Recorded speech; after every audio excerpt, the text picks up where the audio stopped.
Welcome to the Tech Egg. Don't get scrambled. Enjoy the video. In this video, I will explain how to make vegetable omelets. Start by selecting your favorite fresh vegetables, such as colorful bell peppers, sweet onions, and tender spinach. Whisk together 2 or 3 large eggs with a tablespoon of milk or water for a fluffier texture. Remember to season your egg mixture with a pinch of salt and freshly ground black pepper.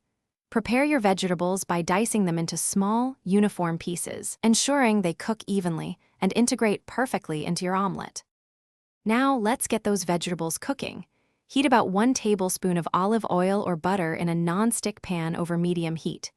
Add your harder vegetables first, like diced onions and bell peppers, and sauté them for 3 to 5 minutes until they start to soften.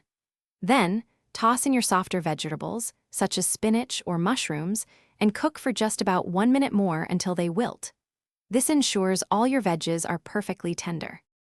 With your vegetables ready, it's time for the eggs. Pour your whisked egg mixture into the same hot pan, swirling it gently to coat the entire bottom surface. Let it cook undisturbed for about 1 minute, or until the edges begin to set. Then, using a spatula, gently push the cooked edges towards the center, tilting the pan to allow the uncooked egg to flow underneath. Repeat this process until most of the egg is set but still slightly moist on top. Almost there. Once the omelet is mostly set, spoon your delicious sautéed vegetables onto 1/2. If you like, sprinkle about 1/4 cup of your favorite shredded cheese over the vegetables for extra flavor. Carefully fold the other half of the omelet over the filling, creating a beautiful crescent shape. Gently slide your perfectly cooked vegetable omelet onto a plate and serve it immediately for a delightful and nutritious meal. Thanks for watching. Consider subscribing if I helped unscramble your problems.